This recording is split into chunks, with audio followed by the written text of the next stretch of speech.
Hola, muy buenas tardes. Bienvenidos todos a nuestro seminario de bioética, que en esta ocasión vamos a hablar sobre comités de bioética y expedientes clínicos. El día de hoy nos acompaña la maestra Ana Olvera Arellano, y antes de darle la bienvenida me permito recordarles algunas breves indicaciones para las personas que nos acompañan a través de la plataforma de Zoom. Les pido que sus preguntas o comentarios nos los hagan llegar a través del chat de preguntas y respuestas a lo largo de la sesión, para que al finalizar la exposición de Ana podamos compartir con ustedes y aclarar las dudas que se presenten. Para las personas que nos acompañan a través de la plataforma de Facebook, pues a través del apartado de comentarios también nos pueden hacer llegar sus preguntas o comentarios, y de igual manera se los haremos llegar a la maestra Ana. Estos seminarios se dan en el marco de la maestría de bioética. En este momento nos encontramos con las inscripciones abiertas a la maestría, y si ustedes tuvieran alguna inquietud por participar de nuestra maestría, pueden entrar a la página de CISAB, www.cisab.mx, y buscar la información de la maestría, y con mucho gusto pueden enviarme también un correo electrónico y les damos respuesta a sus inquietudes. Pues sin más preámbulo, le doy la bienvenida a la maestra Ana Olvera Arellano. Ella es investigadora en formación del doctorado en Derecho y Ciencias Sociales de la Universidad Nacional de Educación a Distancia de España, con línea de investigación en protección de datos personales. Es maestra en Transparencia y Protección de Datos Personales por la Universidad de Guadalajara y licenciada en Derecho por la Universidad Autónoma del Estado de Hidalgo. Cuenta con estudios de diplomado en materia de derechos humanos y el sistema acusatorio adversarial por esta última casa de estudios y por la Comisión de Derechos Humanos del Estado de Hidalgo. Es profesora invitada en los programas de la maestría en bioética del Centro de Investigación Social Avanzada de Querétaro y miembro del núcleo académico básico de la maestría en Transparencia y Protección de Datos de la Universidad de Guadalajara, incluido en los programas de posgrado de calidad de CONACYT. Desde hace 6 años es titular de la Unidad de Arbitraje y enlace de la Unidad de Transparencia de la Comisión de Arbitraje Médico del Estado de Hidalgo. También colabora con la Comisión de Bioética del Estado de Hidalgo, así como con la Coordinación Especializada en materia de voluntad anticipada del mismo Estado, y brinda asesoría especializada en materia de transparencia, rendición de cuentas y protección de datos personales a diversas instancias de la Secretaría de Salud de Hidalgo. Previo a ello, tuvo 3 años de experiencia como proyectista y asistente de comisionado en el Instituto de Transparencia, Acceso a la Información y Protección de Datos Personales del Estado de Hidalgo, y cuenta con diversas publicaciones en revistas y capítulos del libro acerca de las maestrías en mención. Pues sin más, me permito darle la más cordial bienvenida a la maestra Ana Olvera. Pati, Jimena, muchas gracias por la invitación. Hace rato les decía en privado, y sí lo quiero decir en público, que estoy muy contenta porque siempre me invitan a colaborar, y desde el día que tuve la oportunidad de ir, creo que fue por ahí de 2018, me recibieron con los brazos abiertos, y yo sigo encantada de poder seguir colaborando con ustedes, y les agradezco mucho la deferencia, como siempre. Pues bueno, cuando me hacen llegar la invitación, quiero compartirles a nuestra audiencia. Creo que ahí ya se ve a pantalla completa, ¿verdad, Pati? Sí, gracias. Ya se ve. Acerca de este tema, dice, bueno, comités de bioética y resguardo del expediente clínico, pues me quedé pensando en qué podemos aportarles, porque siempre que hablamos de manejo del expediente clínico, siempre se trata acerca como que de la NOM 004, que por supuesto es relevante, pero me parece que es como que lo que escuchamos en todos los foros, y tal vez se puede decir poco, se puede decir mucho, y lo principal que se tiene que decir es que pues esta norma ya necesita una reforma porque data de 2002, entonces traté de enfocarlo de una manera un poco distinta para que podamos pues ver otro tipo de materias ahí involucradas. Van a ver que parece que no, pero sí tienen bastante implicación, como son la archivística y la transparencia, además de los datos personales. Y bueno, entonces el sumario de nuestra presentación del día de hoy, vamos a empezar porque son los comités de bioética y previo a ello un par de láminas acerca de cómo se fundamentan y cuál es el diseño institucional de la bioética en México para que quienes estemos en alguno de los casos sepamos entonces cuál es la legislación a la que yo me tengo que atener o que acoger para dar debido cumplimiento y para tener un manejo pues lo más adecuado que se pueda y apegado a la legislación de mi expediente clínico, ¿no? Les decía el fundamento jurídico de la existencia de estos comités, qué establecimientos deben contar con ellos, cómo se integran, cómo funcionan y algunas buenas prácticas que deben adoptarse para garantizar sobre todo la confidencialidad de la información que pues parece que está un poco, ¿cómo decirlo? Vamos, discriminada esa confidencialidad de la información, ¿no? Yo misma lo veo en mi trabajo todos los días, nos enteramos de cosas que no tenemos por qué enterarnos, incluso de pacientes en las prácticas privadas de los médicos con los que tenemos, pues oportunidad de convivir, ¿no? Y seguramente no es lo adecuado, lo más adecuado. Bueno, pues dando comienzo, lo estoy simplificando bastante porque en materia de protección de datos personales tenemos un lío que yo nunca he entendido más allá de que haya pues ciertos intereses de por medio de los que ya sabemos de que haya dos leyes, ¿no? Una ley para sujetos obligados, que es para los entes públicos, y otra ley de protección de datos, que fue la que sale primero desde 2010, junto con su reglamento, que sale el año siguiente, en 2011, para protección de datos personales en posesión de particulares. Y aunque ambas legislaciones manejan casi los mismos principios básicos, hay cuestiones que no están, pues, que no son homogéneas, ¿no? Y que al momento de nosotros como responsables de tratamiento de los datos personales queremos implementar, pues es complicado. Supongamos que yo fuera un médico que está trabajando tanto en la Secretaría de Salud de mi estado y como no hay conflicto de interés, pues entonces también tengo mi práctica privada, ¿no? O que tengo también trabajo una plaza en una dependencia federal. Pues todos esos tienen legislaciones diferentes. Si yo quisiera aplicar, por ejemplo, el principio del consentimiento como base legitimadora para tratar datos personales en mi práctica privada, pues definitivamente se necesita, ¿no? Porque yo no soy una dependencia que por facultad o que cuenta con la facultad de garantizar el derecho a la salud. O sea, definitivamente eso no es así. Pero en la práctica pública, siendo funcionaria pública, pues bueno, o sea, el consentimiento se tratará de diferente manera porque mi facultad es esa, ¿no? La garantía del derecho de protección a la salud, de acceso a la salud, ¿no? Entonces, será muy diferente si yo estoy trabajando como médico, como funcionaria pública, o si yo estoy ofreciendo un servicio particular que pueden o no venir a consultar, ¿no? O sea, que pueden o no venir a contratar. Es algo muy diferente. Y por eso quiero hacer esta diferenciación de lo que nos vamos a ir un poco rápido, porque asumo que, pues que la mayoría de los que estamos aquí sabemos cómo funciona la bioética en nuestro país. Y bueno, sin más preámbulo, tenemos una Comisión Nacional de Bioética.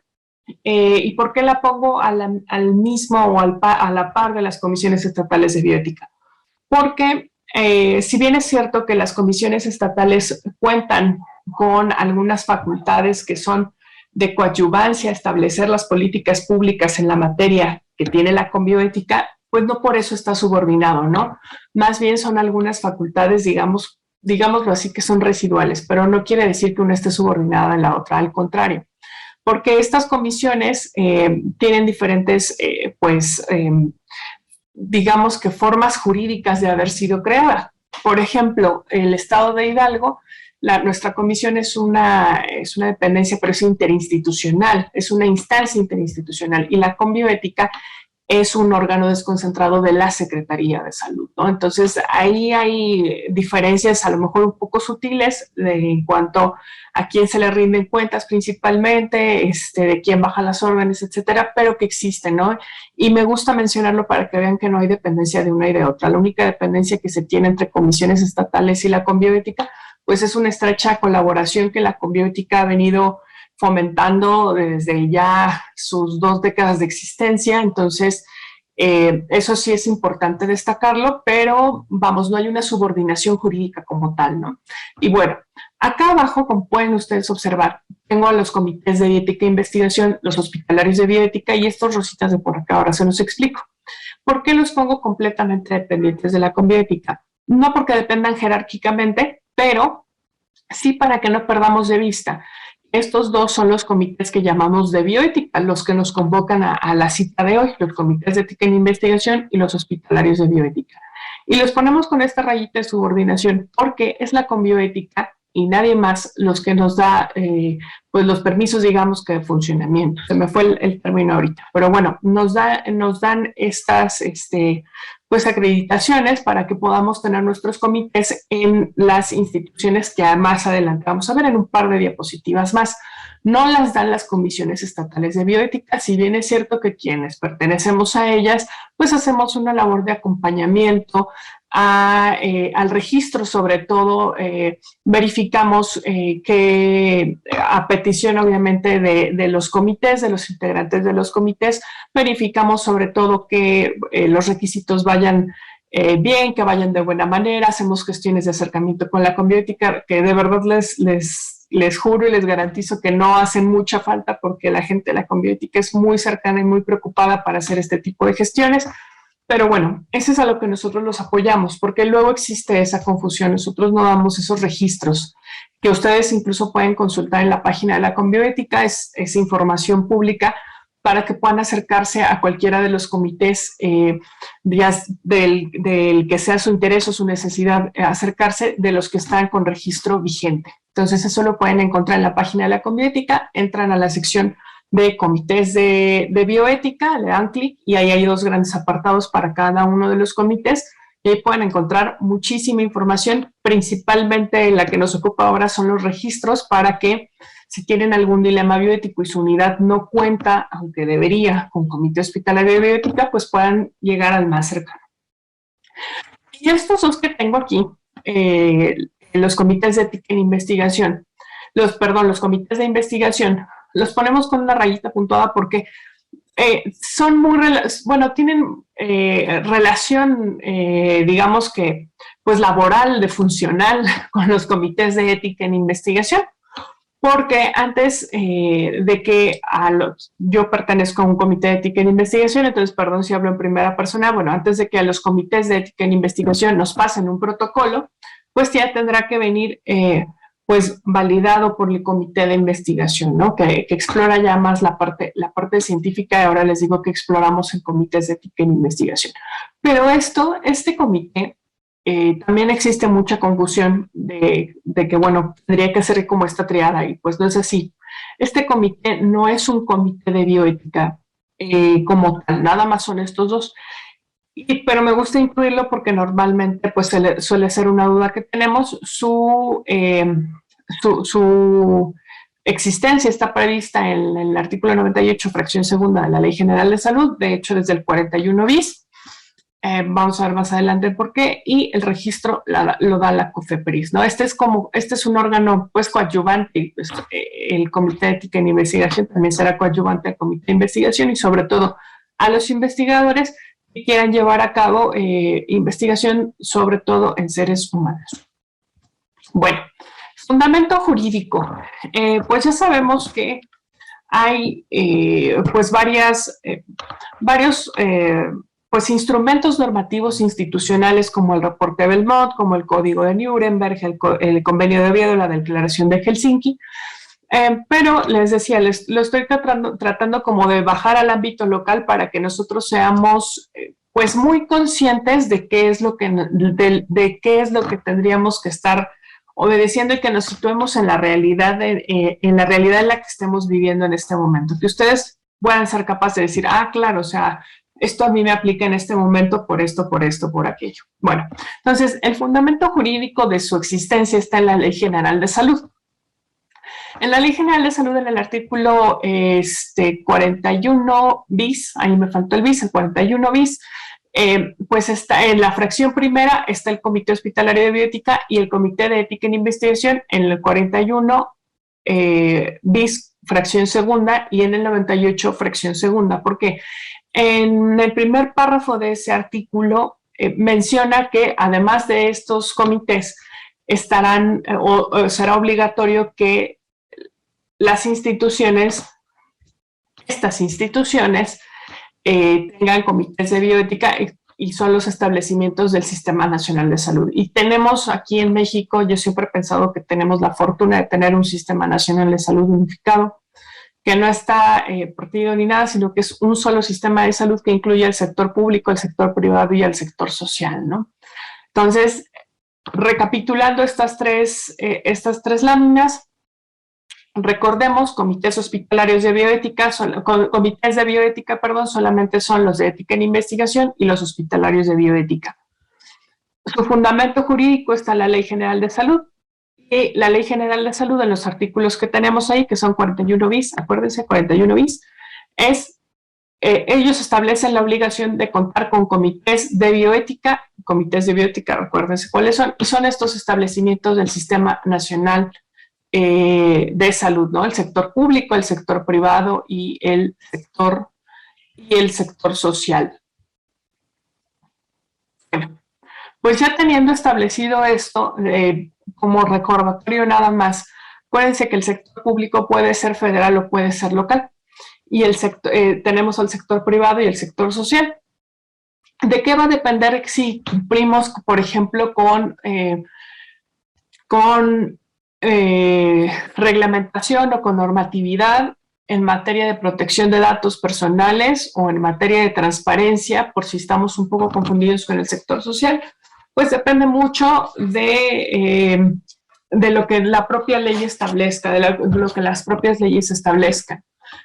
Por ejemplo, sujetos obligados del sector público serán todas las dependencias gubernamentales, ¿no? O sea, eso es, vamos, lo más sencillo, ¿no? Pero, por ejemplo, en materia de datos personales, habrá ciertos ejemplos, como por ejemplo, si no mal recuerdo, fideicomisos, sindicatos, no todo está transparentado completamente hacia el sector público, que manejen los datos personales como particulares y entonces se acogerán a esa legislación de datos personales. Bueno, ahora bien, siguiendo con nuestro sumario, vamos a continuar con una revisión muy rápida acerca de qué son comités hospitalarios de bioética, cómo funcionan y por quién están integrados, porque vamos a ver ahí que dependiendo de eso, pues tendremos que seguir ciertas pautas, y también de los comités de ética en investigación. Rápidamente, un comité hospitalario de bioética ya sabemos que es un órgano colegiado, que es un espacio de reflexión y análisis, pues de los dilemas que surgen en la atención médica. Dilemas, por ejemplo, como la interrupción legal del embarazo, como la eutanasia, que sabemos que no está permitida en México, pero bueno, finalmente representa un dilema. Cuidados paliativos, incluso someter a alguien a un respirador, por ejemplo, a cierto tratamiento, bueno, ese tipo de dilemas bioéticos de la bioética clínica, o sea, de la bioética que estamos viendo en seres humanos. Son interdisciplinarios, vamos a ver ahorita cuál es la integración que tienen, pero pues no nada más están compuestos por médicos, ¿no? Se privilegia que la composición de estos comités, de ambos, de comités hospitalarios y de comités de ética, pues sea multidisciplinaria, porque se van a beneficiar de los puntos de vista de varios profesionales de distintas ramas del conocimiento, y eso va a permitir que tengamos una perspectiva más adecuada para la resolución del problema que nos están sometiendo a consideración, o para el análisis del protocolo de investigación.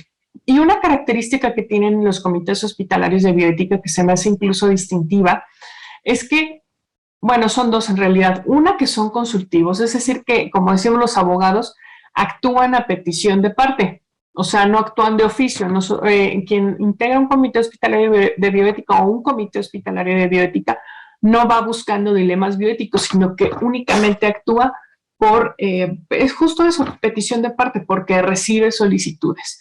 ¿Y qué quiere decir? Que sus decisiones no son vinculantes, que no son de obligatorio cumplimiento, porque no van a sustituir, eso creo que viene un poquito más adelante en otro de los cuadritos que tenemos aquí, no van a sustituir la decisión que tenga que tomar el paciente o el médico tratante o quien corresponda de acuerdo a la representación legal. Únicamente lo que se ofrece es una guía, nada más, acerca de la decisión que pueden tomar. Y ¿quién ofrece esa guía? Pues este comité, que es multidisciplinario, de expertos, etcétera, ¿no? Entonces, para que se tenga eso en cuenta. En cuanto a sus objetivos, está la asesoría al personal de salud y a los usuarios desde la perspectiva que tiene que ser siempre laica y científica. Si algo promueve la bioética como rama de la ética aplicada, es justamente esta perspectiva. Bueno, aquí Pati me va a dar un zape, pero bueno, la bioética laica sí promueve una perspectiva donde no haya dogmas ni paradigmas establecidos que se sigan, ¿no?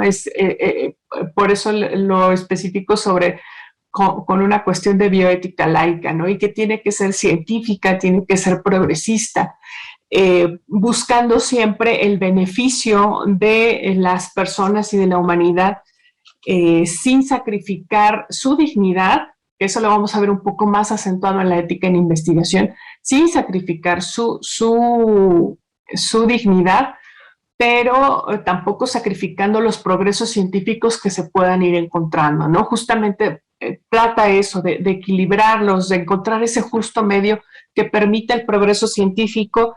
Y en la mañana escuchaba a una persona que decía muy bien, citando a Kant, que no debe verse al ser humano como medio, ¿no? Sino como fin en sí mismo, y eso es lo que lo dota de dignidad. Entonces, sin olvidar eso.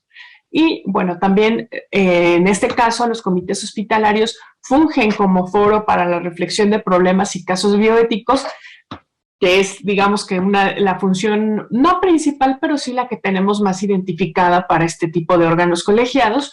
Y también promueven la participación de la población en el debate de los problemas bioéticos, por obvias razones. Tiene 3 funciones principales y que se destacan, y una es la consultiva. Esto ya lo explicamos, que es a solicitud expresa del personal de salud, del paciente, familiares o representantes legales de quien corresponda, ¿no? No se puede actuar por mutuo propio, de oficio, vamos.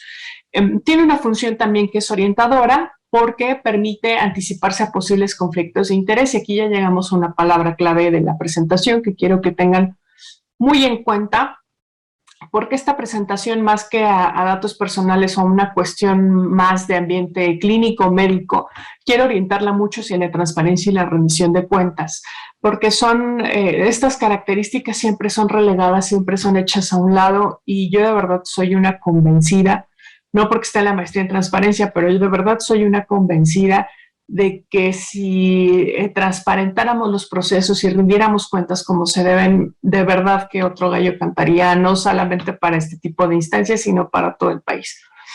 Aunque suene muy utópico, pero yo de verdad creo que así es. Pero bueno, la función orientadora permite anticiparse a posibles conflictos de interés, y esto es muy importante. Lo vamos a ver sobre todo reflejado en el CEI, porque esto dota de credibilidad a nuestro trabajo. Esto dota, el trabajo de este tipo de comités, de este tipo de órganos colegiados, debe buscar respetar y buscar hacer respetar y consolidar su reputación a toda costa, porque de eso viven. Entonces, esta parte de mí me parece de verdad fundamental, y les invito a que se queden con esa idea. Y finalmente tiene una función educativa, porque primero se capacitan los integrantes para luego transmitir ese conocimiento. Quienes nos estén acompañando y estén o hayan estado inmersos en un proceso de registro de este tipo de comités de bioética, no me van a dejar mentir que entre los requisitos que nos solicitan son pues constancias o son documentos que acrediten que por lo menos, bueno, al menos a mí me pasaba así, que por lo menos en el último año pues tengamos X número de horas de capacitación en los temas de este comité, porque si no, entonces no seríamos capaces de hacer nuestra función. Y al tener esta función educativa, que normalmente es con los pares, extraordinariamente es en este tipo de foros, ¿no? Bueno, en mi experiencia, pero bueno, también se da que tenemos en este tipo de foros, pues podemos tener aquí las credenciales para poder atrevernos a compartirles unas palabras, ¿no? Y que podamos compartir este tipo de ideas. Y esto es muy, muy importante. Por eso también los registros son, pues son breves, entre comillas. Bueno, para la tramitología en México, todos los plazos que dure algún documento siempre será corto, pero los plazos tienen que ser breves justamente para que podamos estar siempre vigentes en cuanto a conocimientos, en cuanto a requisitos y asegurarnos de brindar pues justamente esa atención de calidad, ¿no? Y bueno, como cualquier instancia, sobre todo las ubicadas en instancias públicas, en hospitales públicos, pues hay limitaciones, ¿no? Y brevemente les comento algo que igual quienes son funcionarios públicos deben de tener o debemos de tener muy en cuenta. Ayer escuchaba un pronunciamiento del Congreso del Estado de Jalisco donde decían la barbaridad de que ellos se atrevían a proponer algo en detrimento de las funciones establecidas por ley, por la Ley de Transparencia del Consejo Consultivo del Estado, del Instituto de Transparencia de ese Estado de Jalisco, porque pues la ley no decía que no podía hacerlo, ¿no? Y ese principio de lo que no está prohibido está permitido, ojo, servidores públicos, no es válido para nosotros. Nosotros, como servidores públicos, una instancia pública, lo único que puede hacer es lo que tiene justamente establecido como facultad en la ley, no al revés, ¿no? Entonces, ¿qué podemos hacer? Bueno, pues el comité hospitalario se dedica a lo que está aquí arriba. ¿Qué no podemos hacer? Eso es muy importante que nos lo grabemos, que lo tengamos muy en cuenta.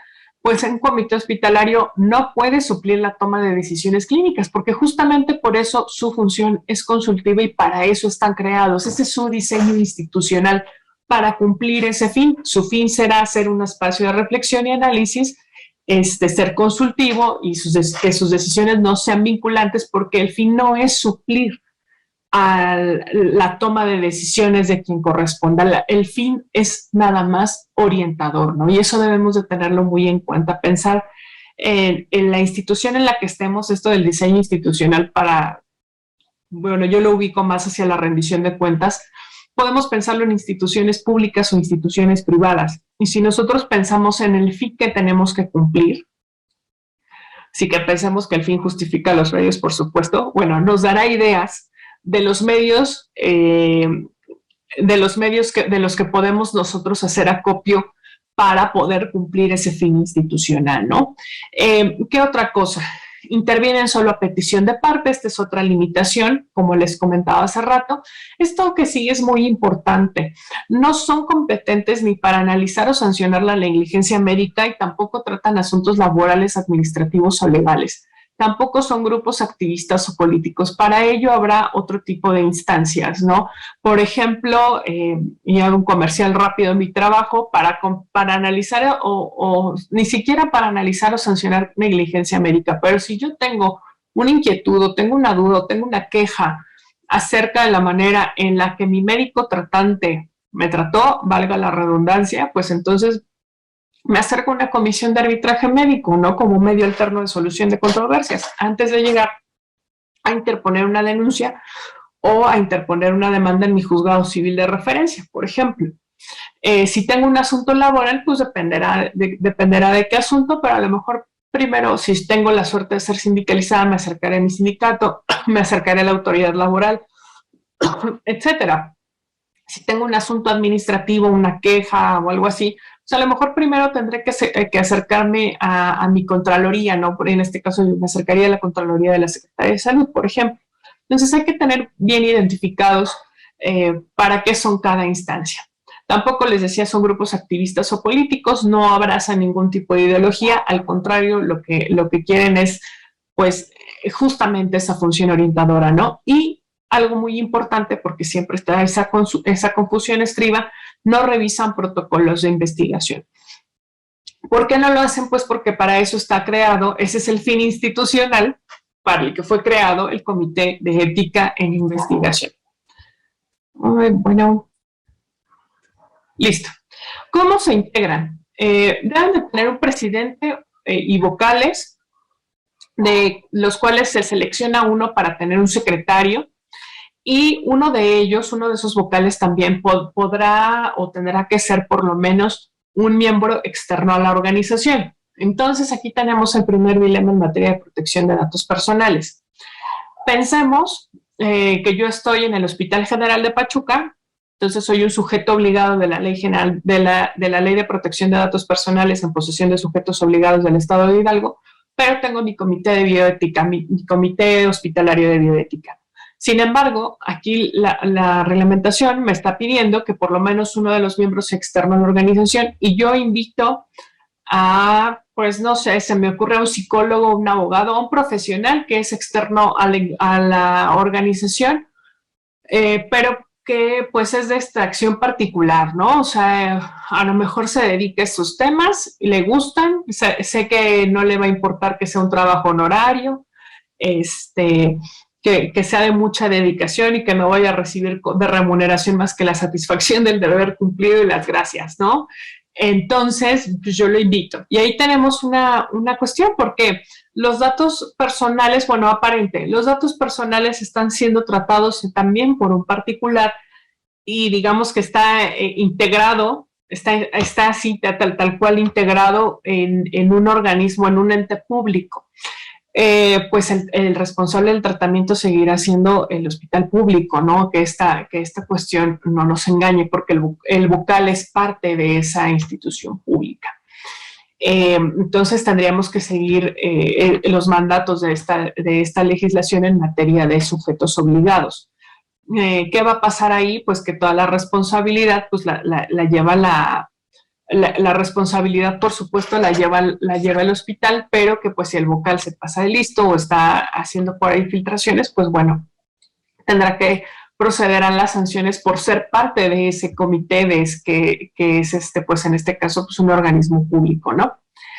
Bueno, les decía rápidamente, debe procurarse la equidad de género, no sé qué más se me está olvidando, sí. Algo muy importante que me gusta mucho resaltar en las presentaciones que he tenido la suerte de dar, acerca de la bioética, y del diseño institucional de bioética en realidad, es que la importancia de que se contemple entre los integrantes un representante de los usuarios de los servicios de salud, en este caso, o un representante del núcleo afectado en el caso del Comité de Ética en Investigación. Y es que es sumamente importante escuchar a la contraparte, por ponerlo de así, pero no lo pensemos en un elemento como rijoso, al contrario, ¿no?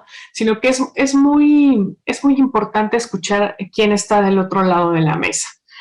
Si nosotros a veces como profesionales, en mi caso el derecho, en el caso de la salud, cualquier tipo de profesional, pues hemos seguido una formación específica para llegar a donde estamos y para llegar a tener las competencias que tenemos. Y desgraciadamente a veces no nos enseñan la competencia de la buena comunicación, y es muy complicado darnos a entender, pero también es muy complicado a veces entender la posición que tiene la otra persona, ¿no? Como paciente. Aunque decía una campaña de un exsecretario de salud aquí en Hidalgo que todos somos pacientes, pero a veces eso se nos olvida. Entonces, tener a un representante de los usuarios de salud o del núcleo afectado nos pone como profesionales con los pies en la tierra para poder llevar a cabo las políticas públicas o las acciones de la mejor manera y que de verdad beneficien a quienes están destinadas, que en este caso es a la población en general, ¿no? Entonces, la invitación, es de que no los ningunemos, ¿no? De que son miembros importantes de estos comités y que su punto de vista tendrá que ser tomado. Rápidamente les platico, en una sesión que tuvimos en el Comité de Ética en Investigación de los Servicios de Salud de Hidalgo, por ejemplo, veíamos un consentimiento informal. Entonces, casi todos decíamos, no, pues sí, yo lo veo bien, cumple con los requisitos de ley, se le entiende perfecto. Y dice el representante del núcleo afectado, híjole, ¿saben qué? Que esto, si el núcleo lee esto, o mis alumnos, porque también es profesor rural, si mis alumnos leen esto también, además del núcleo, esto no lo entienden. Entonces, ¿qué está pasando ahí, no? Que a lo mejor hay palabras más sencillas para poder explicar lo que queremos dar a entender, y más en un consentimiento para un protocolo de investigación que es algo tan delicado. Igual, desarmé este esquema, decía rápidamente, porque yo lo que quiero que vean ustedes son algunas buenas prácticas. Desarmé este esquema, que van a ver uno muy parecido también con el Comité de Ética en Investigación, acerca de cómo delibera, entre comillas, el Comité Hospitalario de Bioética con cuestiones muy puntuales, muy generales, pero yo lo que quiero que vean no son las flechas del medio, sino la de los extremos, ¿no? Porque ahí lo que les estoy tratando de ejemplificar es lo que debe de llevar, son estos elementos transversales que deben de existir para para el funcionamiento de un comité hospitalario de bioética, y casi debo decirles que para el funcionamiento de cualquier instancia, ¿no? Y si me falta algo, por favor, ahí escríbenme en el chat. Pero bueno, pensemos, se recibe el caso, recordemos, a petición de los involucrados, no tienen facultad de atracción, deliberan el caso siguiendo la metodología que convenga o la metodología que tengan aceptada en el comité, y se emite la resolución, que es bien importante decir nuevamente como a manera de recordatorio que no es vinculante, que no sustituye la toma de decisión del médico tratante, el paciente, su representante legal. Pero paralelo a esto, transversal a esto, siempre debe de haber una política de privacidad. O sea, eso es fundamental, que haya una política de privacidad. Una política de privacidad, una política institucional de archivos, que eso no, digamos que eso no es únicamente obligatorio para los entes públicos, y ahora platicamos por qué, independientemente de que se pueda o no se pueda tener, o más bien que se pueda o no se pueda seguir o tener la obligación de cumplir la Ley General de Archivos, ¿no? O las leyes armonizadas de los estados, porque justamente son de obligatorio cumplimiento, pero para los entes públicos. Entonces, bueno, pero podría ser un buen parámetro de seguir. Y un diseño institucional de rendición de cuentas. ¿Y a qué me refiero con esto? De que toda la institución, o toda la institución, toda la instancia, la dependencia, en este caso este órgano colegiado, desde que lo estemos creando, acuérdense que es una obligación de los miembros crear la propia reglamentación interna, pues tendrá que ser orientada hacia la rendición de cuentas y que tenga transparencia transversalmente. No quiere decir, y no quiero decir con transparencia, un segundo, es que estoy buscando... No quiero decir con transparencia que debamos, pues que debamos andar divulgando los datos personales del expediente clínico, pero sí que debemos de tener un manejo transparente y sobre todo establecido por eso insisto mucho en la política institucional de archivos, de a dónde van a dar el archivo, ya sea físico o electrónico, bitácoras de quienes entran o de quienes entran, de quienes cuentan con acceso, para saber entonces también si quienes han tenido acceso son las personas que están autorizadas para saberlo, ¿no? Y ahora vamos a ver más en las buenas prácticas, pero sí quiero que se queden con esto, ¿no? Que debemos de tener un diseño institucional de rendición de cuentas donde tengamos un objetivo claro de creación, que el objetivo tendrá que ser esta función orientadora, como habíamos dicho, con los instrumentos que habíamos visto también en este esquema, sus funciones, sus objetivos, sus limitaciones, sobre todo tenerlas muy claras. Hacemos la reglamentación interna, pero orientado y que todo esto sea transparente y que sea conocido por los involucrados en el funcionamiento del Comité Hospitalario de Bioética, pero también por quien solicita los servicios, ¿no? Para que sepan perfectamente qué esperar y saber si el servicio que estamos ofreciendo es adecuado a las necesidades o si mejor buscan otra cosa y no están perdiendo el tiempo con nosotros, que también puede ser, digo, cada cabeza es un mundo y cada cabeza sabe lo que quiere, ¿no? Cuando llegan personas a la Comisión de Arbitraje Médico con nosotros, lo primero, bueno, los escuchamos, les damos la bienvenida, escuchamos acerca de qué es lo que necesitan, pero lo que les preguntamos, obviamente de manera muy sutil, o sea, porque siempre les digo, discúlpeme, pero de verdad le tengo que hacer esta pregunta, aunque se escuche muy golpeado. ¿Qué desea? O sea, viene, nos cuenta pues nos cuenta su pena, nos cuenta lo que lo trae con nosotros. Normalmente son situaciones muy desafortunadas, desgraciadamente. Y lo que le preguntamos es qué desea obtener, ¿no? O sea, ya nos platica y todo, qué es lo que usted quiere, ¿no? Llegan gente con muchísimas peticiones, por ejemplo, o sea, desde díganle algo al médico, no regáñenlo, o a la enfermera, hasta quítenle la cédula, ¿no? Entonces, todo eso, digamos que si nosotros transparentáramos, y eso se los digo desde la experiencia que tengo ya en la función pública, no tengo tanto, pero de lo que yo he visto es que si nosotros pues eficientáramos el ofrecimiento de nuestros servicios, pues sería mucho más sencillo para la gente, ¿no? No andarían, como muy vulgarmente dicen, que andan peloteando los entre dependencias. Entonces esto es muy importante. Y sobre todo, si nosotros transparentamos el funcionamiento, también tendríamos que tener establecidos y transparentar esta rendición de cómo se rinden cuentas, ¿no? Si alguien por ahí está faltando a la normativa, ¿cómo se le sanciona? ¿Llega a haber sanción? ¿Cómo se le sanciona? ¿Hay gente sancionada? ¿O nada más es una legislación de papel, como diría Bovero, ¿no? O sea, ¿qué garantías tengo de que la ley se está cumpliendo, que la normativa se está cumpliendo, ¿no? En caso de que, por ejemplo, haya una filtración de datos. Bueno, en cuanto a los comités de ética en investigación, son órganos colegiados, son autónomos, institucionales, multidisciplinarios, plurales y también son de carácter consultivo. Y su objetivo principal me parece que es el salvaguardar la dignidad de aquellas personas que aceptan ser participantes o que aceptan ser sujetos de una investigación. Y procurarán que los beneficios y las cargas de investigación sean distribuidos entre todos los grupos y clases de la sociedad. Un ejemplo muy claro de esto es cuando tenemos un medicamento de primera generación, o más bien un medicamento pues de aquellos que a lo mejor son hasta controlados, que son tal vez muy exclusivos por sus precios, pero la experimentación en seres humanos que se da para saber los efectos secundarios y todo eso lo hacemos en países tercermundistas y sin embargo únicamente lo pueden adquirir países de primer mundo como por ejemplo los países nórdicos, Alemania, Inglaterra, ¿no?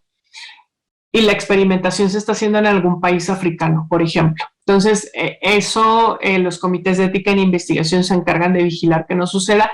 Y siempre, por eso les decía que aquí en los comités de ética se ve, desde mi punto de vista, una de las máximas expresiones del cuidado de la dignidad humana y del ser humano, de verlo como fin y no como medio, a través de los objetivos y del papel que hace tan importante y tan interesante el Comité de Ética en Investigación. Entre sus funciones y obligaciones, pues tenemos la resolutiva, de control y seguimiento y educativa, ¿no?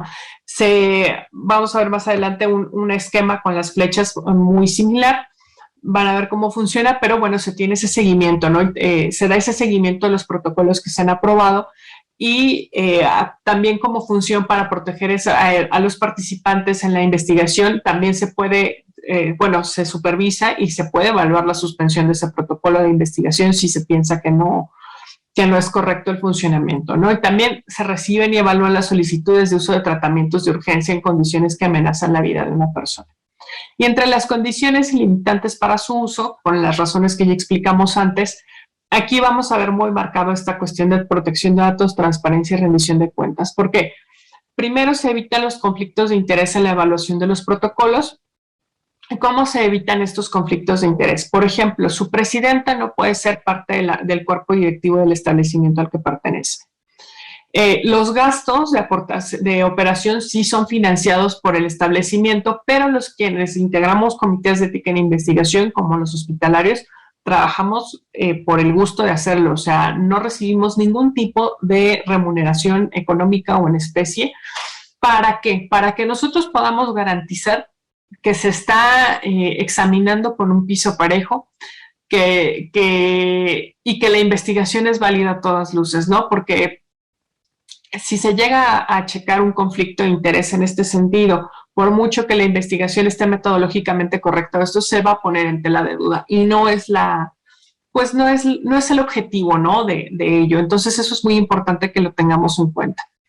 Su funcionamiento pues debe de ser completamente independiente, justamente para cuidar esta cuestión del conflicto de interés, y se debe de promover dos cosas. Primero, por una parte, la privacidad y confidencialidad de la información, que se proteja tanto dentro y tanto en el seno del Comité de Ética en Investigación, cuando pasa el expediente clínico ahí, como entre los investigadores, ¿no? Yo siempre he sido en el comité pues muy proactiva en el sentido de que, bueno, ok, está el consentimiento informado, etcétera, etcétera, etcétera, pero pues ¿a dónde está la parte de protección de datos? Yo no veo ni siquiera un aviso. Si son particulares, no veo ni siquiera un aviso corto, y si son sujetos obligados del sector público, tampoco veo un aviso simplificado, por lo menos. Ya no hablemos del integral que tendría que estar ahí, ¿no? ¿Cómo les garantizan ese derecho a la información a los participantes o a los posibles participantes, a los candidatos, para que otorguen un consentimiento verdaderamente informado? Porque esto de la confidencialidad de la información parece poco, pero no lo es, ¿no? Y es un elemento importante y que puede determinar la participación de una persona o no. Entonces, yo siempre he pugnado muchísimo para que el comité exija esa parte, aunque veo que pues no es tradicional todavía, ¿no? No es una costumbre exigirla, a pesar de que, como ya les expliqué al principio de la presentación, la legislación está firme y está completamente vigente, ¿no? Y en cuanto a la transparencia y la rendición de cuentas, pues muy parecido para lo que les explicaba, ¿no? Transparencia en el funcionamiento del Comité de Ética e Investigación y la rendición de cuentas para que se cumpla el diseño institucional de este Comité de Ética, que cumpla sus objetivos y los fines para los que fue creado, y para que pues tengamos certeza de cómo funciona, por qué funciona y de qué manera toma ciertas decisiones. Esto sin desnudar los datos personales, ¿no?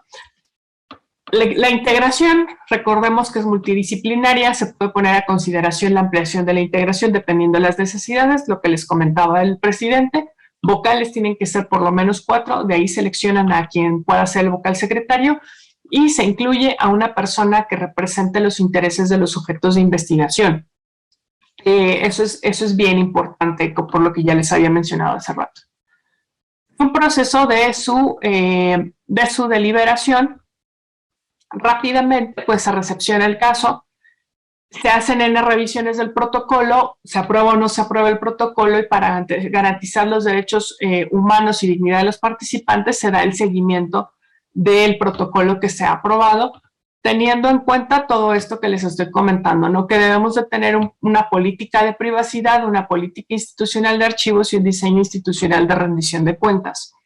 Rápidamente, antes de que pasemos a las buenas prácticas, les comento que sí debería de exigirse, o más bien les reitero que debería de exigirse que todo esto fuera informado, incluso desde mi punto de vista, incluso en el protocolo, porque entonces no tenemos medios de garantía o medios para estar tranquilos de que estamos aprobando un protocolo que se preocupa por garantizar la privacidad, que también es su objetivo y también es su obligación del investigador, ¿no? Entonces, pues bueno, reiterar la invitación.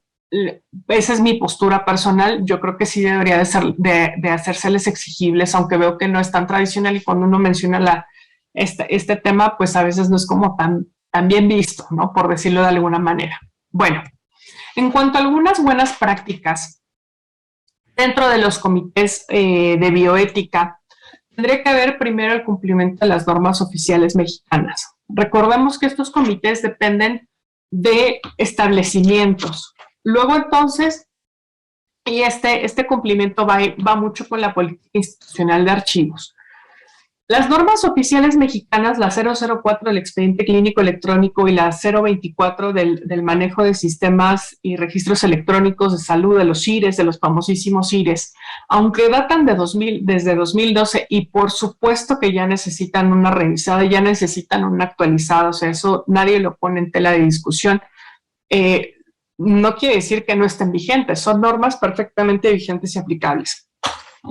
Y aquí hacerles mención que, bueno, algunos criterios de la NOM 004 pues ya están ampliamente superados.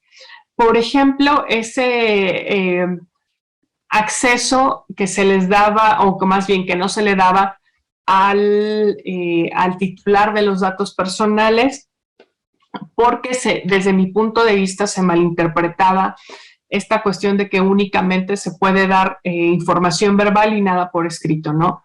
Aquí recordemos, por jerarquía de leyes, pues se trata de una norma oficial mexicana y tenemos leyes ya en materia de protección de datos personales, las que les había explicado al principio, que determinarán que puedo tener acceso completo a mis datos personales. Y pues bueno, como un pues antecedente, o como para ponerlos en contexto, yo llevo varios años estudiando las resoluciones que hace principalmente el Instituto Nacional de Transparencia, y de verdad yo no he visto, digo, a menos que venga completamente mal la solicitud que hace el titular de los datos, yo no he visto que nieguen a nadie. O sea, a nadie es a nadie, ¿no? Por lo único que se llegan a sobreseer los asuntos puede ser nada más porque en una etapa, bueno, en materia de protección de datos también tenemos etapas previas conciliatorias. En esa etapa o en etapas posteriores, el sujeto obligado dice, bueno, aquí está tu expediente clínico, ¿no? Y se le está dando, entonces ya se queda sin materia y pues por eso pues ya no se sigue con el procedimiento, pero de ahí en fuera, pues no. Entonces, pues no arriesgarnos con eso, ¿no? Ya hay criterios incluso de las salas de la Corte, y hay criterios de la Corte y criterios del órgano garante, que es mucho más importante, ¿no? Del órgano especializado al respecto. Y en cuanto a la NOM 024, comentarles que así como las leyes de salud, la Ley General de Salud, la Ley General de Protección de Datos, la NOM 024 en sus primeros puntos es muy clara y dice que es de obligatorio cumplimiento para todas las instituciones del Sistema Nacional de Salud. ¿Quiénes son del Sistema Nacional de Salud? Todas las instituciones del sector público, privado y social en México. Acuérdense de eso. O sea, entonces, ¿y para quién son? Para aquellos que manejen sistemas electrónicos. ¿A qué nos obliga la NOM 024? A que tengamos un sistema electrónico, un registro, que no nada más, un expediente clínico electrónico, no es una hoja de Word que tengamos ahí, ¿no? O sea, no es electrónico porque está en un medio electrónico. Tendrá que tener otro tipo de requerimientos, otro tipo de requisitos que la NOM 024 nos da perfectamente ahí. Y uno de los que nos piden ahí es cumplir con la confidencialidad de la información, que estén en un soporte tal que pueda garantizar la interoperabilidad y el acceso. ¿Y cómo la Secretaría de Salud nos ayuda a garantizar ello? Bueno, pues hay un registro de CIRES, justamente, y miren, yo lo traigo siempre aquí en el celular, no se va a ver, pero les platico. Si ustedes lo quieren buscar, pueden entrar a la página y pueden buscar desde Google CIRES certificados en la NOM 024 SSA 3 2012. Hasta el momento de la consulta, que la estoy viendo en este momento, no tenemos ningún CIRES certificado. O sea, todos tienen el certificado vigente. El certificado o la vigencia se las dan por 2 años nada más. Y todos es todos. O sea, que aparte no crean que hay muchísimos CIRES de instancias públicas. Estará la Secretaría de Marina, Secretaría de la Defensa Nacional y poco más. O sea, la Armada, Marina, lo que estoy viendo aquí, y la Defensa Nacional. A pesar de que, digo, por supuesto que tuvimos pandemia, pero el trámite se reanudó desde marzo. Y todos los demás que estoy viendo aquí son de particulares. Los únicos públicos que estoy viendo son esos. Ni siquiera hay un CIRES de la Secretaría de Salud como tal, ¿no? Para bajarlo. No hay una propuesta siquiera de un expediente clínico electrónico. Único, si bien es cierto que por ahí hace un par de años algún diputado, o no me acuerdo, diputado, senador, bueno, en una de las cámaras del Congreso de la Unión se había hecho una iniciativa de ley, pero tengo entendido que no hubo seguimiento. Y esto es muy grave, porque estamos ahí, más bien, no estamos garantizando el derecho de acceso que tiene a su propia información nuestro paciente, el titular de los datos personales. Es cierto, la NOM 004 es muy clara en decir quién es el dueño del expediente, pero una cosa es ser dueño del medio, de este celular, y otra cosa es ser dueña de la información que venga aquí adentro, ¿no? Porque a mí me pudieran haber prestado este celular, como cuando este pobre teléfono lo atropellaron, se me cayó en la calle y le pasaron 2 ruedas encima, me quedé sin teléfono, y me prestan un teléfono. Y esa es una historia verídica, se los prometo que sí. Entonces me prestan un teléfono, y el dueño del teléfono, pues bueno, era dueño del aparato, pero toda la información que tenía ahí era mía. Entonces pasa algo parecido con los expedientes clínicos. Una cosa es ser dueño del medio, porque aquí vamos a tener como prestadores de servicio de salud el medio con el cual acreditemos nuestra correcta o nuestra incorrecta, eso también, eso es siendo abogado del diablo, práctica clínica, nuestra correcta prestación de servicios profesionales o incorrecta prestación de servicios profesionales, que no vamos a ahondar en eso en este momento. Y otra cosa es que seamos dueños de la información. Y en cuanto, aquí antes de que se me olvide, en cuanto a anotaciones subjetivas, en realidad no tendrían que hacerse. Ese tipo de situaciones y de opiniones nos las reservamos para nosotros. Pero pues tiene que anotarse perfectamente todo, y a qué llegamos, y las conclusiones a las que lleguemos pues son nuestras conclusiones en el ejercicio de nuestra profesión. Eso no es una anotación subjetiva, ¿no? Como curiosidad, normalmente en materia de protección de datos no se da acceso a las anotaciones subjetivas. Un caso muy curioso es el de España, y vamos, no se está contemplando justamente en cuestión de protección de datos, pero principalmente no se da acceso a ese tipo de anotaciones porque los médicos españoles no las hacen, difícilmente las hacen porque saben que se están comprometiendo y que no están cumpliendo con la legislación. Y allá, pues aquí el INAI es muy bueno y todo, pero pues allá está la Agencia Española de Protección de Datos, y las multas son bastante millonarias, ¿no? Son bastante fuertes. Entonces, para que lo tengan en cuenta, y también sobre todo, y eso quiero hacer mucho énfasis, que la NOM 024 pues no regula los expedientes que yo haga en Word, no regula un sistema de intercambio electrónico de este tipo de expedientes para que sean interoperables, y yo garantice a través del acceso de los datos personales del titular, también garantizo su derecho a la protección a la salud. Y pues recordarles también que es de obligatorio cumplimiento, ¿no? Que si yo estoy manejando un CIRES en mi unidad hospitalaria, pública o privada, tendría que estar certificado. Esta certificación me la da la Dirección General de Investigación en Salud a través de la Secretaría de Salud, a través de la federal, a través de la Dirección General de Información en Salud. La certificación es válida por 2 años y se tiene que cumplir una serie de requisitos entre técnicos y sobre todo de seguridad y confidencialidad, y eso es bien importante. En cuanto a la política institucional de archivos, que les decía va ligada con las normas oficiales mexicanas. Bueno, pues ya tengo mis CIRES, tengo mis CIRES certificados, o tengo mis expedientes clínicos en papel, ¿no? Tradicionales, porque pues es una clínica pequeña realmente, o solamente es mi consultorio, pues voy empezando, tengo 5 pacientes, no necesito algo tan sofisticado. Pero sí debe tener una política institucional de archivos, y una política incluye, entre otras cosas, y me disculpo si hay alguien que sepa archivística de manera bastante específica, pero debe tener, entre otras cosas, por ejemplo, tus instrumentos de archivo para que tengas un inventario. Debes de tener un inventario de los archivos que tienes ahí, en qué medios los tienes, físicos o electrónicos, quién tiene acceso a ellos, por cuánto tiempo tienes que estarlos ahí conservando o cuándo tú los declaras archivo muerto. Recordemos que no podemos dar de baja un expediente clínico electrónico hasta que no pasen un expediente clínico en general, perdón, hasta que no pasen 5 años después de la última atención.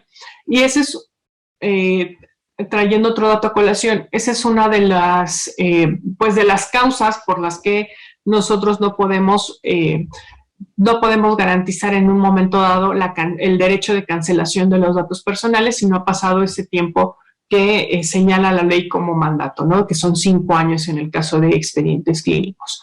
Entonces, bueno, ya que pasaron esos 5 años, ¿cómo los doy de baja? Alguna vez, hace como 3 años, una cosa así, un alumno de Baja California me preguntaba, es periodista, y me preguntaba que una vez se encontró afuera de una clínica federal allá en Mexicali, o en Tijuana, no recuerdo, pero bueno, es de Baja California Norte, se encontraba una caja en la basura llena de expedientes clínicos sin procesar. O sea, tal cual los expedientes clínicos así en el basurero. Y dice que él, pues a él siempre le ha gustado todo eso. La historia que nos contó es que los recogió y que se empezó a comunicar con la gente y se los empezó a pues entregar, ¿no? Porque los habían botado tal cual en la basura con todo el riesgo que eso implica. O sea, deberíamos de tener previstos los procedimientos para cuando vamos a dar de baja. Una práctica recomendada es que antes de destruir la información preguntemos al titular de los datos si le interesa en conservarla y si no, bueno, tener esta política para poder, o este trámite para poder darlos de baja con seguridad, destruirlos efectivamente, que no quede lugar a duda, y con lo que nos quedaremos será pues con una constancia de que esos archivos pues ya cumplieron su ciclo de vida y que podrán ser, pues ya podrían ser destruidos en ese sentido, ¿no? Entonces, a grandes rasgos, o sea, es importante tener una política institucional de archivos o una política, aunque sea mi consultorio muy pequeño, de qué estoy haciendo con los archivos, cómo los estoy guardando, eso también, cuáles son las medidas de seguridad, etcétera, ¿no? Eso es muy interesante en ese sentido, y yo creo que debemos de tenerlo. Y va a pasar lo mismo con esta política institucional y también con la cuestión de los datos personales que voy a dar en la siguiente lámina o las siguientes dos.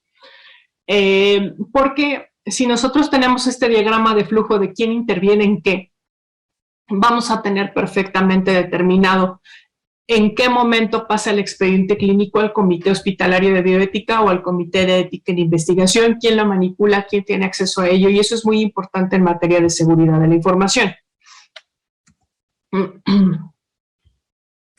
Perdón. Bueno, en cuanto a la confidencialidad y la protección de datos, de manera enunciativa les puse esto.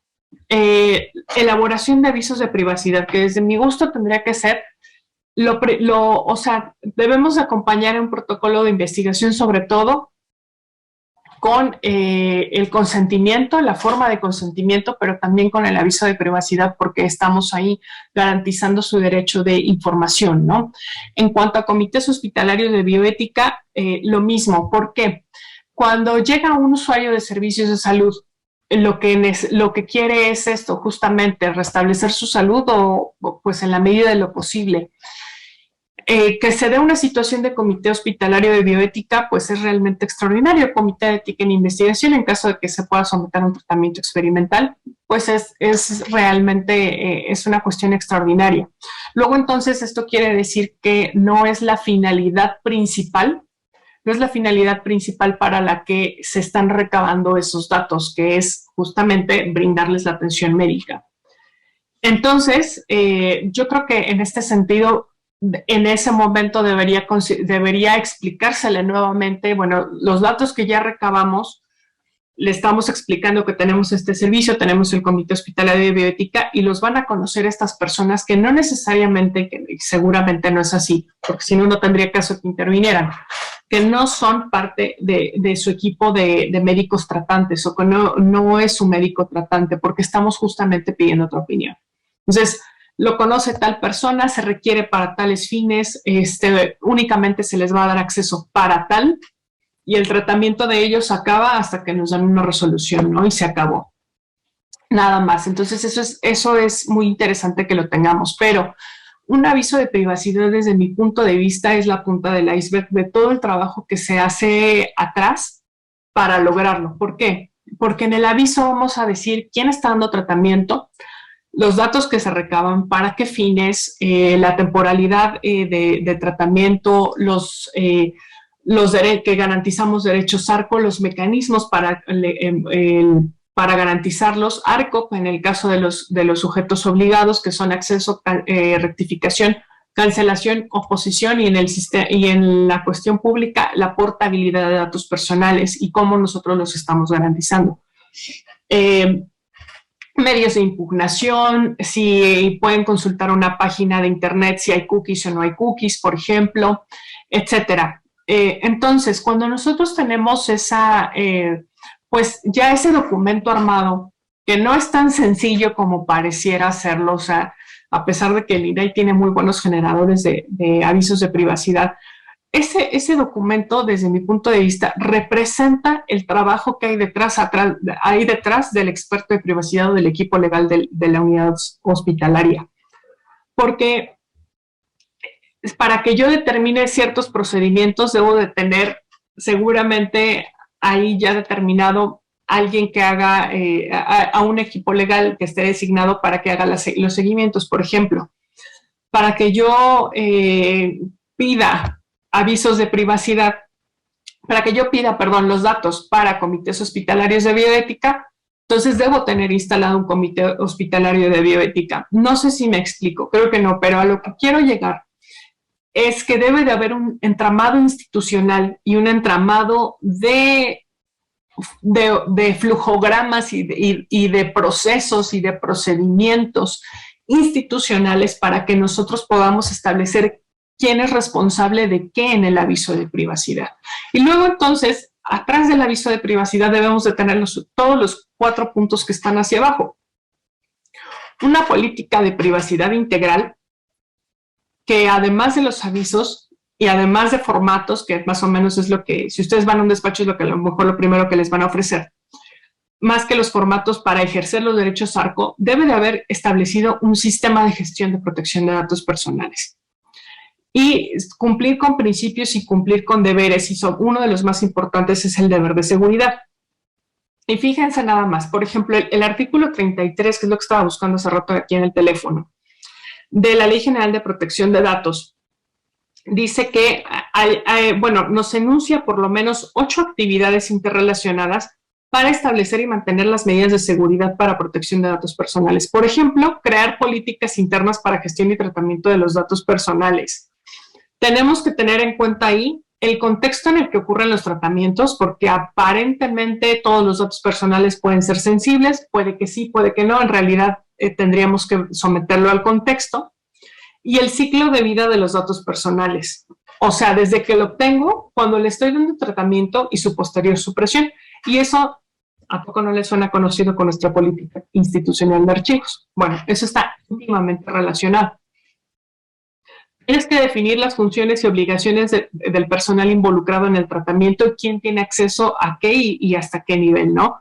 Elaborar un inventario de protección de datos y de los sistemas de tratamiento, eso también hay que hacerlo. Hay que hacer análisis de riesgo y análisis de brecha del tratamiento de los datos personales. Y, por ejemplo, análisis de riesgo y análisis de brecha van subsumidos si yo hago una evaluación de impacto de protección de datos personales. En el caso de sujetos obligados, tienen, valga la redundancia, esa obligación. Los particulares no, a los particulares se les considera una muy buena práctica que puedan realizarlo.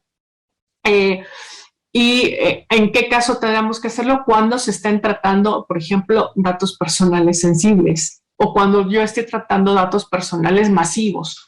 Pensemos en una política pública que implementa un gobierno de un estado, de una entidad federativa.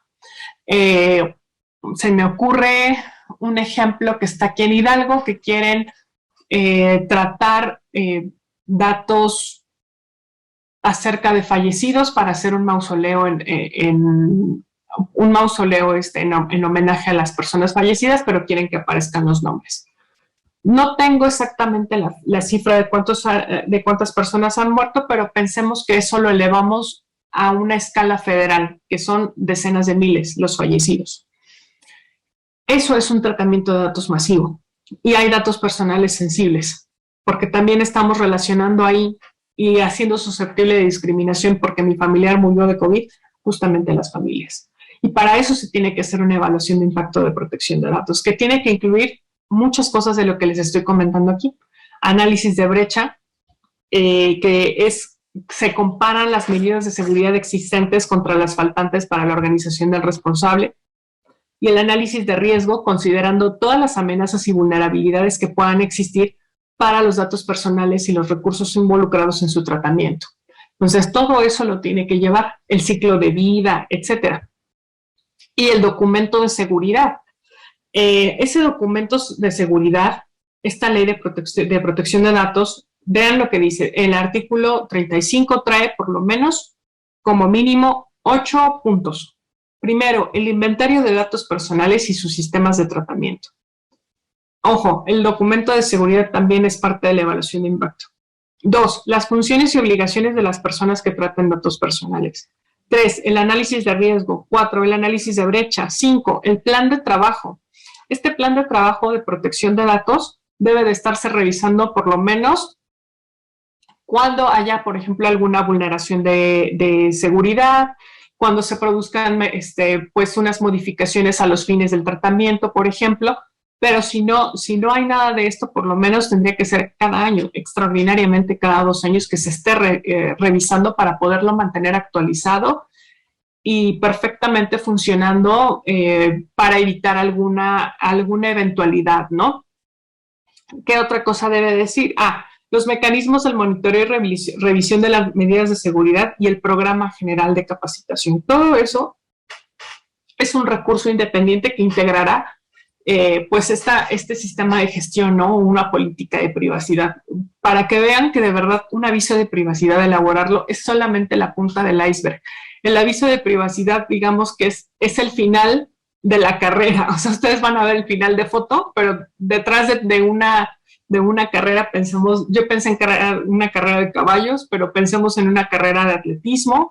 El resultado del partido de la final de la Liga MX es obviamente pues meses y meses y meses de preparación y meses de condicionamiento físico, de partidos ganados, etcétera. Pues así pasa con un aviso de privacidad. El aviso de privacidad de verdad que es como el photo finish nada más de toda la política de privacidad que yo y el trabajo que esté haciendo en materia de privacidad en mi hospital, ¿no? Y teniendo todo esto, entonces yo podré ser capaz de establecer responsabilidades y deslindar responsabilidades en caso de que haya alguna filtración en mi comité hospitalario de bioética, ¿no? Que también debería de haber este tipo en el comité, pues establecer precisamente todos esos procedimientos y saber quién entra y quién está ahí checando esta información, hasta dónde les estamos dando permiso de acceso, pueden sacar o no pueden sacar el expediente clínico, por ejemplo, ese tipo de cuestiones. Y finalmente, y lo dejé al final hasta a propósito para no olvidarlo, esta cuestión de las cartas de confidencialidad. Cartas de confidencialidad realmente son una buena práctica desde mi punto de vista. Si bien es cierto que hay normatividad que las recoge y que plantea su obligatoriedad, por ejemplo, en la generación de información estadística, en estos principios que maneja el INEGI, ellos firman carta de confidencialidad y está en ese acuerdo al diario oficial de la Federación la obligación de firmar esas cartas de confidencialidad como un medio de prueba, ¿no? De que sepan que se está observando toda la legislación en la materia. En nuestra Comisión de Arbitraje Médico aquí en el Estado de Hidalgo, en el reglamento de procedimientos, está contemplada la obligación de las partes de firmar cartas de confidencialidad. una vez que se han sometido al procedimiento de conciliación.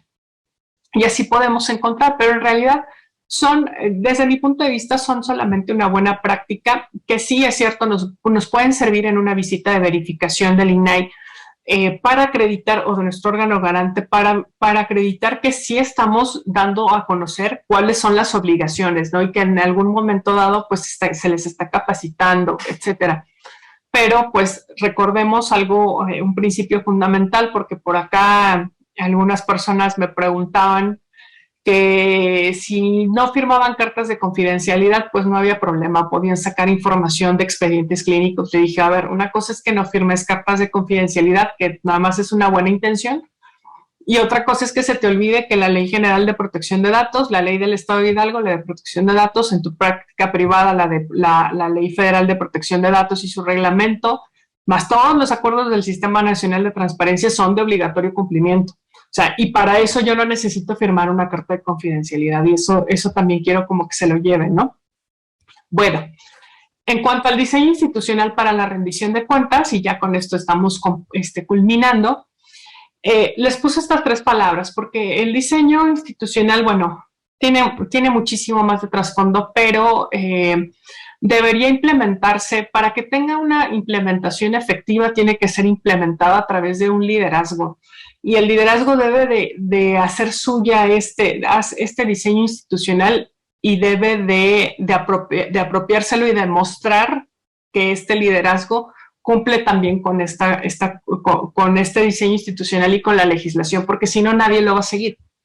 Y esa es una de las mejores formas de promoción. Sin embargo, también tendrá que encontrar estrategias para promoverlo, y tendrá que tratar a sus empleados con mucha equidad. Y equidad en 2 sentidos. 1, nadie está exento, ni siquiera él o este liderazgo, de cumplir con la legislación vigente. Y 2, como nadie está exento, tampoco hay favoritos. Entonces, eso es fundamental para que podamos llegar a una rendición de cuentas efectiva, y que podamos consolidar nuestro ya desconsolidado Estado de Derecho, del que estamos sufriendo bastantes cuestiones últimamente. Y bueno, finalmente les quiero dar gracias por su atención. Regálenme un segundo, necesito cerrar una ventana porque está entrando muchísimo aire y ya estoy con la garganta. Un segundito nada más.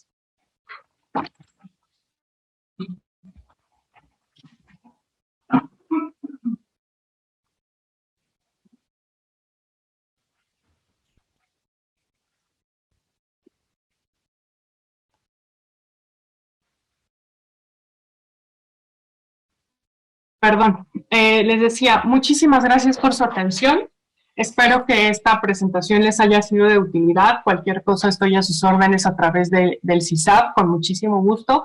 O ahí están mis medios de contacto. En Twitter estoy como Ana-Olvera, y ese es mi correo electrónico, ana.olvera@udgvirtual.udg.mx. Y quiero dejarlos nada más con esta frase de la doctora Rocío Preciado González, que dice que no es suficiente ser un superespecialista, también hay que ser una superpersona.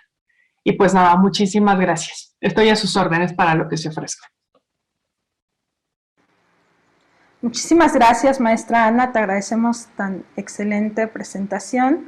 Y bueno, nos han hecho llegar algunas consultas y algunos comentarios, ¿no? El primer comentario nos dice: el expediente clínico es muy importante y mucho del personal de salud pues no le toma importancia, ¿no? Así es. Les voy a decir algo que a lo mejor no está bien, pero que a mí me parece que es pues es fundamental. Vamos, si no lo quieren ver desde el punto de vista de que debo cumplir con mi obligación, les digo, no lo vean como medicina defensiva, pero pues armen un buen expediente clínico donde den cuenta de su excelente atención a la persona, que en un momento dado pues pueda hacerle las veces de una buena defensa, ¿no? En algún problema que se suscite. Y bueno, aquí estoy diciendo una paradoja, y eso es un oxímoron, porque si nuestra atención clínica fue muy buena, pues no tendría por qué llegar ningún tipo de queja, ¿no? Empezando por la fluidez de la comunicación. A mí, con las funciones que tengo, y por ahí quiero mandarle un saludo al doctor Eliud Morales, que le agradezco su comentario y les comento por qué. El doctor y yo hacíamos tándem en la comisión para la atención de las personas, y no me va a dejar mentir que aunque me tocó bajar poquitas veces con él, una de las, o más bien, no importa de lo que se esté quejando la persona, cuál sea su inconformidad, siempre lleva dos cuestiones que van de fondo. Una es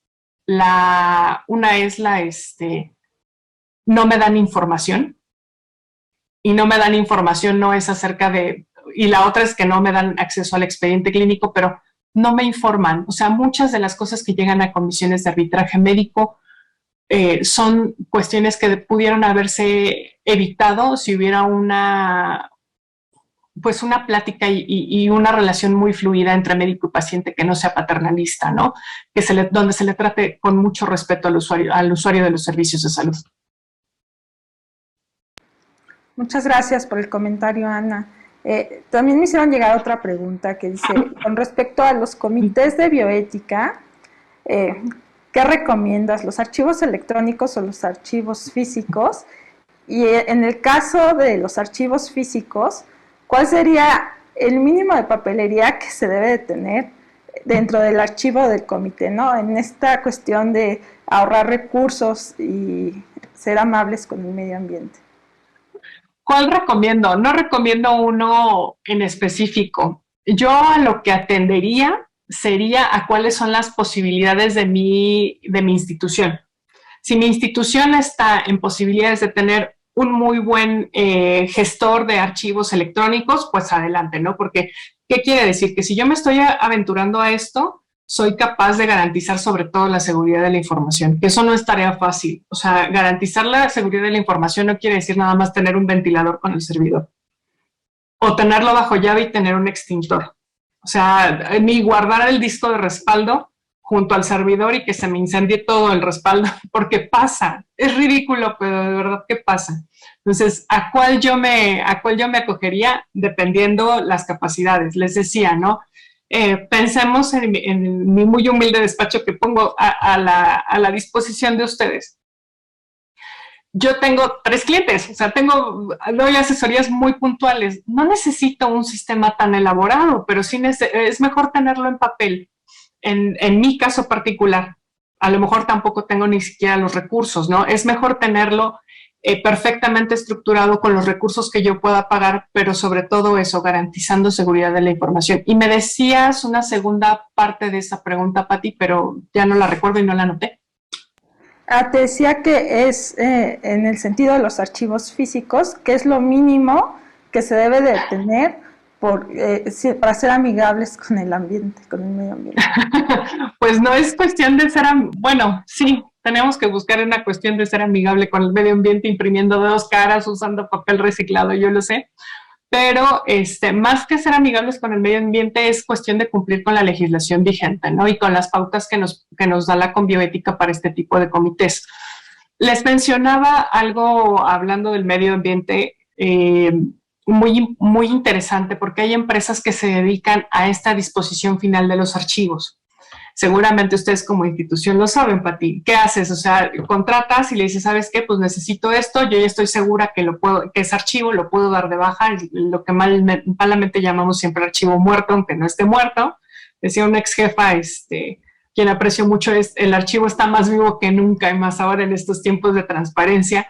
¿Qué hago? Bueno, ya estoy segura que lo puedo dar de baja, que ya no pasa ni siquiera archivo histórico, bueno, no hay problema, puedo contratar a estas empresas, y lo que hacen es que lo destruyen la información y nos regresan papel reciclado. O sea, hay ese tipo de prácticas, todo es cuestión que lo estemos buscando, pero aquí la invitación sí es a ser amigables con el medio ambiente, porque ya nos estamos quedando sin agua y hace mucho calor, o tenemos un día de invierno en el primer día de verano, al menos aquí en Pachuca, y estamos viendo esa inversión de climas, pero sí tenemos que cumplir con la ley, porque aquí estamos hablando de información muy delicada, que va en una de las cuestiones más íntimas de una persona, que es su información de salud, ¿no? Y que puede determinar muchísimas cosas. Entonces, ante todo, lo que tenemos que hacer es buscar cumplir con la legislación.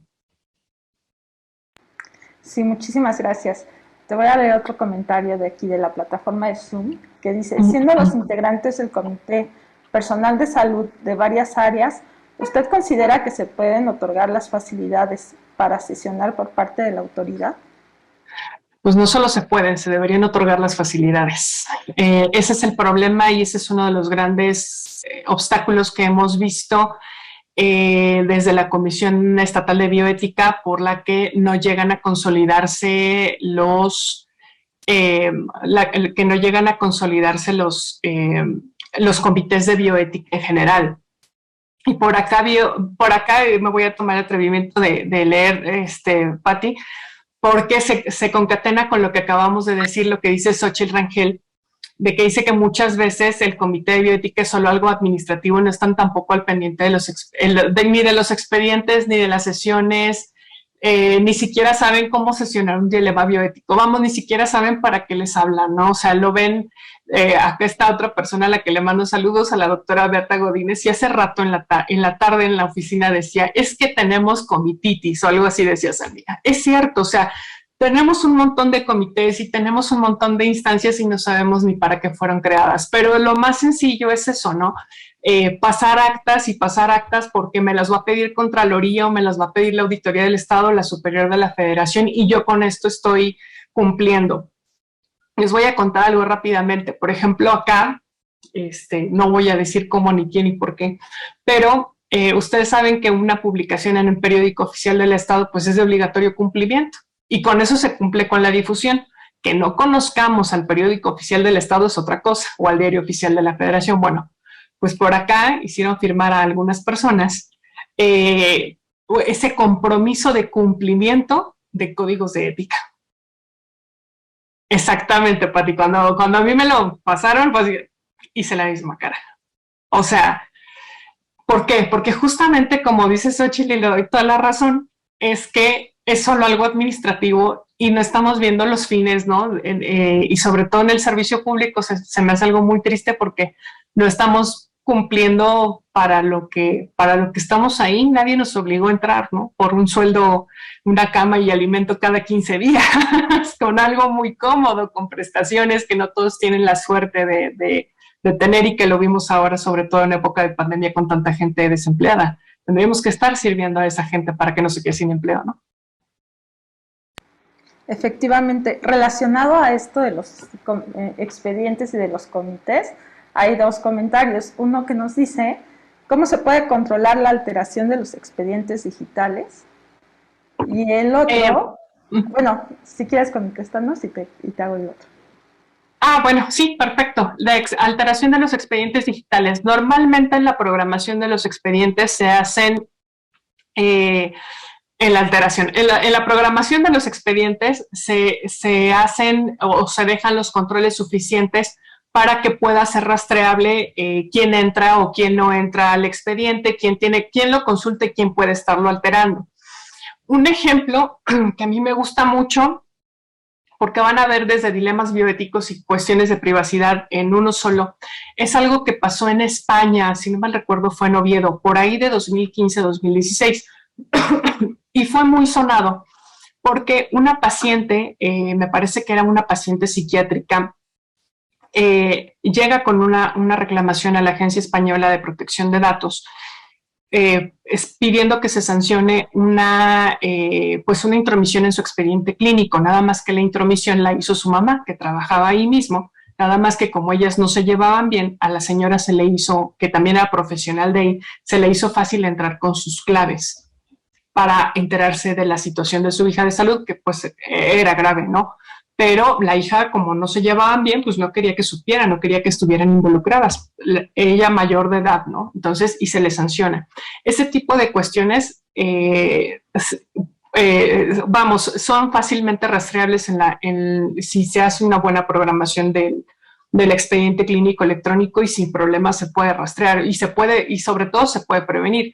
Algo que no dije, pero aprovecho para comentarles ahora, es que cuando nosotros estamos haciendo este tipo de políticas de privacidad o programando un expediente clínico electrónico, lo que se debe de privilegiar es que se programe la privacidad por defecto y por defecto ¿cómo se llama? Y por diseño. Es decir, que se diseñe bajo los principios y que cumpla con los principios de privacidad y que trabaje por defecto de privacidad, de tal suerte, dice la Comisión Europea, y esto también es una utopía, pero de tal suerte que si está bien programado, si está bien realizado bajo estos principios, pues debería de funcionar sin la intromisión de un ser humano, o sea, tendría que estar programado como tal, ¿no? O sea, eso dice la Comisión Europea. Por supuesto que, bueno, todo lo que hacemos los humanos es falible.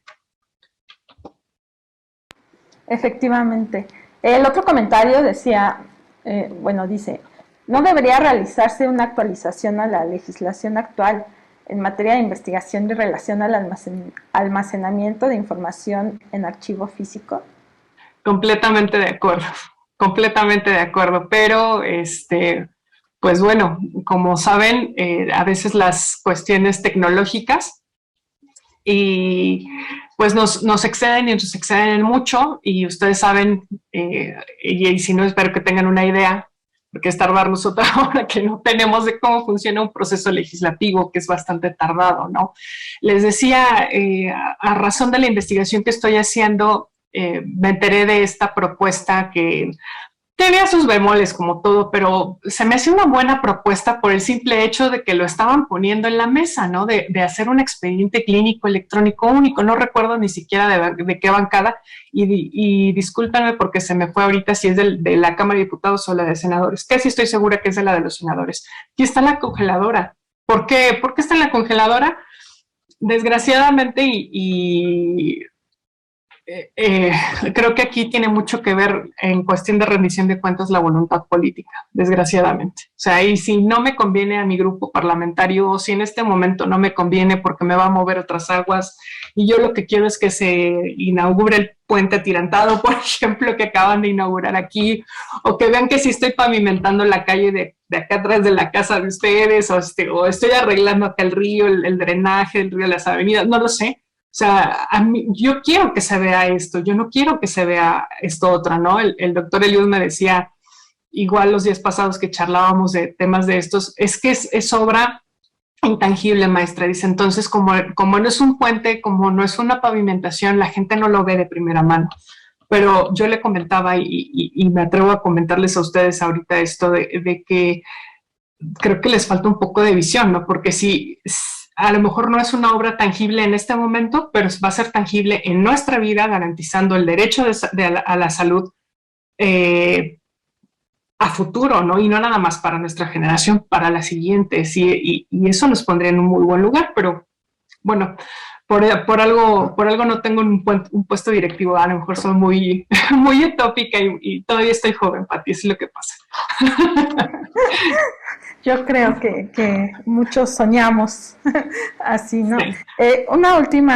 Dos últimas preguntas están relacionadas con ¿quién es el que realiza o a quién recomiendas que realice la carta de confidencialidad que mencionabas? Si esta la hace el comité de ética o de bioética, el médico o la institución.